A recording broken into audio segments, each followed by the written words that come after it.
Well, Senegal, they are two-time AFCON winners. They did it this year, and they did it back in 2021. In the last 4 editions of this tournament, they've made it to the final 3 times, and they are the first team to defeat the host in the final. And they also have an 18-match unbeaten streak in AFCON play. So many good storylines to dive into with Senegal. But Troy, just your initial result on this. Lots of, if you tuned in the final minutes of the game, you caught all the action here. A fantastic tournament. Again, I remember talking to Mbizo. For me, Senegal were my favourites to win it. I think they're a fantastic team. I think they're going to cause people problems in the World Cup.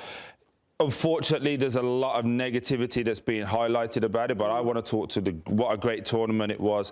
Unbelievable final as well.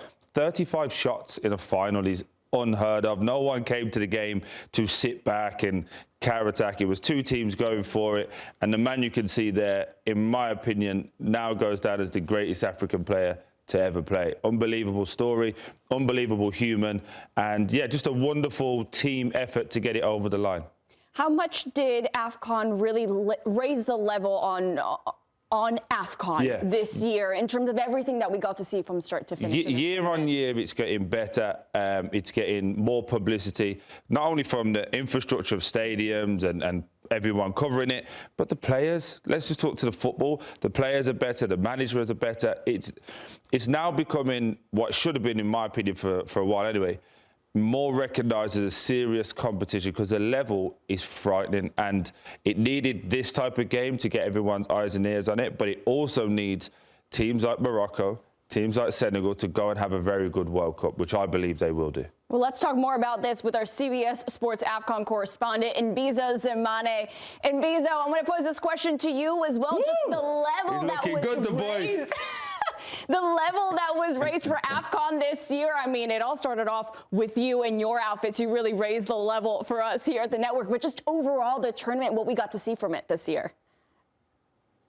Yeah, it's absolutely a delight to see that the level of not just the football is rising, but the entirety of the tournament, the organization, the media presence, the professionalism for everybody that's involved. And really, CAF has done so well, not just in this AFCON, but in the last one as well, to get this tournament to be looked at as a credible tournament and one of the biggest in the world. Of course, if you look at the talent on the field, these are some of the most important players in Europe, some of the most important players in world football. And so to have them all gathered, at AFCON, playing at this level, with the goals that we've seen, with the football that we've seen, I mean, it's absolutely delightful. And we're hoping, as Troy has mentioned there, that we can take all of these progresses, all of this growth into the World Cup and begin to make waves on the global stage as well. I mean, we have done so at club level, but now international level, it's time. And I think with 9 African teams, hopefully, if DRC get the job done, then we're looking at an incredible growth in African football over the last half a decade.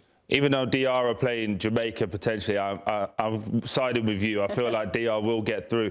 I just want to talk to Senegal as a team. I think Morocco were everyone's favourites, right, in terms of what they offered, and they obviously host nation. It was all like they were like the glamorous guys. Senegal went through this with very little publicity, very little people like me and you backing them. Do you feel that they now are going to cause the likes of France trouble in the World Cup? Because I really do think this is a team you don't want to play in the World Cup at all. Yeah, absolutely. I've always felt like Senegal should be causing more problems at those echelons, even versus the teams like I think it's France, and I think the other is Norway, which obviously is a little. It's considered the group of death, isn't it? Reasons. Yeah, I mean, it's a strong group. I mean, Norway isn't a traditional powerhouse, but with players like Haaland and Odegaard, they're obviously a threat to contend with. But for me, Senegal is up there. Senegal is a team that can compete with these folks. And frankly speaking, I think that Senegal has underachieved in the World Cups that they participated in. I expected much, much more from them. And hopefully, winning such a difficult competition where you really had to run a gauntlet to be champion will boost them, put wind in their sails, sails and really make them believe that they can compete at the highest level, if they didn't already think so. So I really hope that they can hit their potential. This is going to sound crazy, but I don't believe that they played their best football, even in this tournament. I don't think that they won playing the best football. And so for me, that's, again, another huge positive. They'll need a few more gears for teams like France, but I think that they have it in them, and I'm hoping to see that in the next World Cup. Sadio Mane, I don't know if you heard, I think he's now embodied himself as the greatest African player of all times. Again, it's a massive pool with some unbelievable players that you could throw in there. But for me, Sadio Mane has done that, not only with his work off the field, but the way he conducted himself yesterday, I thought was fantastic. If he doesn't bring his team back onto the pitch, who knows what happens? And then again, after the game, when he's talking, if he doesn't dampen the fire, who knows what's going to be spoken about today? So can you just talk to Sadio Mane, please, and your expectation of what he is? I think he's amazing, but I just wonder what you think. Well, Troy, I'm with you there. For me, the greatest African player of all time, although I will confess that we would get some serious pushback making that statement. Of course. Because of the names that are in this, in this pool, like you mentioned. But for me, I'll begin with the football. I mean, this is all action Jackson. This guy does absolutely everything on the football field to push his team forward. He's done it in every single jersey that he's ever worn during his career. And what an incredible player. I mean, he has absolutely everything a footballer could ask for. And as you mentioned it there, the psychological and emotional maturity, fortitude, self-belief, the leadership is just, it's unparalleled. And I think this is going to be such an iconic moment to have called his team back. Not just that, but to have run into the locker room and said, gentlemen, come, let's go. Win or lose, this is something that we have to do. We have to confront all of these possibilities. And of course, the eventuality was something that I had predicted, that you and I had predicted, that Senegal would come out on top, even though it did require a little bit of fortune and a curious misjudgment there by Brahim Díaz. But for me, Sadio Mane, on and off the field, is one of the greatest African players of all time, one of the greatest players in the game ever, probably deserved a Ballon d'Or, but that's another conversation. And for me, I think it's difficult to look past him as the greatest. And Mbizo, let's look at the Morocco side of things now. Everything was set up for them to have their moment. They're hosting it. They make it to the final. Everything's looking good for them. Brahim Díaz having his best tournament, really breakout for him, scoring, 5 goals in this tournament, top goal scorer. And it comes down to him. He could be the savior for this Morocco side, steps up for the penalty kick. And I think maybe he just had too much time to overthink how he was going to take this penalty kick. What went wrong for Morocco? How do they switch gears from here? How do they move forward from this? I think it's possible that, yes, that brief moment of waiting could have, dampened his confidence, maybe left him a little unfocused. But frankly speaking, I think there was a lot of arrogance and disrespect in that penalty. Arrogance in the sense that I think he thought it was so sure that he would score. You're having a great tournament. And generally, I think his behavior on the pitch has been a little chippy during the course of the tournament. I'm not sure where that has come from because I never saw him as that type of player at Real Madrid. And I think the disrespect was towards the Moroccan fans. This isn't a joke. This is AFCON. This is something that these Moroccan fans have been dying to get their hands on for 50 years.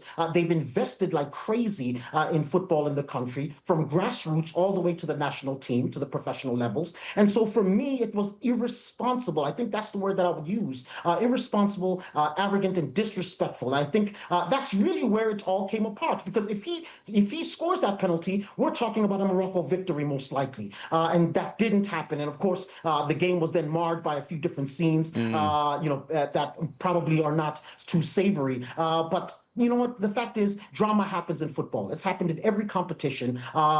Different types of drama, of course. But this is football. This is the beautiful game. If it doesn't have a little bit of spice, it lacks a little bit of something. And I think all these ingredients all together, unlike some people might say, oh, it loses credibility. For me, it's quite the opposite. I think for me, it demonstrates that this tournament has so much action, has so much drama, that it's one of the most delectable tournaments that we can see, and not just in football, but in sports, period. I think to go back to your point on the penalty, I thought he made that moment about himself. That wasn't about winning.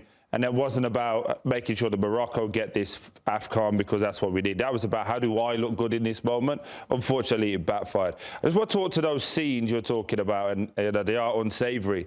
I think when you say, this is football, I agree with you to an extent, but I have to push back, and this is the only pushback. I've been speaking to a few friends that are obviously from the continent as well. The lazy narrative that is put out there about AFCON now gets to come back to the surface because of these scenes. And that's where I think we've got a bigger duty now. If this game was to just happen the way it happened, the players didn't leave the pitch, these unsavoury scenes at the end didn't happen, I think we'd be talking about what a wonderful tournament it is, how great it is, and the exposure. As soon as you give worldwide media an opportunity to downplay it and to push down on it, I think we then take ourselves back maybe 2 or 3 years. Would you agree on that? I think to an extent, I think one thing that I've learned being an African living on this planet and an African in the diaspora is that people don't need much of an opportunity to downplay Africana or to have a superiority complex towards Africana. If it wasn't this, it would have been something else. And of course, these kinds of things, like I said, drama happens all over the place. I've seen lights turn off in European stadiums, but nobody then turns around and says, look, the level in this country is poor, and kind of debases the entirety of the competition to a few incidences or one incident. We've seen poor refereeing, for example, in the English Premier League. 100%. I agree with you. Sorry to cut you, Mbizo. I totally agree with you in that, and you're absolutely right. But that's the hurdles and that's the challenges that AFCON faces. So if we keep getting in our own way, that's my problem. Does that make sense? I totally agree with everything you're saying, and I don't dispute that. But when we keep getting in our own way with AFCON, and it's things that we can control, that's where I'm saying, what do we have to do to change that if it wants to be taken seriously? Premier League referees have been poor. Italian referees recently have been getting it as well. So I'm not making it about the referees. I'm just talking about the optics from lazy media looking in on it. That now becomes the narrative, and that's what I'm asking you. How do we change that? Well, I guess what my response is essentially trying to say, Troy, is that we can't worry about the optics, because the optics will often be made negative, whether it's with one thing or another. If this incident didn't happen, we'll still have people saying, oh, well, the tournament is not as high quality as the Euros, or this complaint or the other complaint. What we definitely need to do, under any circumstance, whether the drama had happened or not, is to continue to improve the quality of African football, both on and off the pitch, in the back rooms, in the infrastructure, in the structure, and so on and so forth. Competitions, but it shouldn't be on the basis of how Europeans, Americans, South Americans, or anybody else is going to look at African football. That should not be our concern. Our concern should simply be intrinsic. It should be, we need to improve for our own sake, not because we will receive criticism or lack of credibility from this or that, because that will always happen. That is the unfortunate reality of being an African institution, of being an African footballer, of being an African period in our society today. But what we can do, as you mentioned, is to continue to improve. But again, that drive, that motivation should be on the basis of intrinsic want, desire to improve, and not for fear of judgment coming from elsewhere, because that judgment will come no matter what.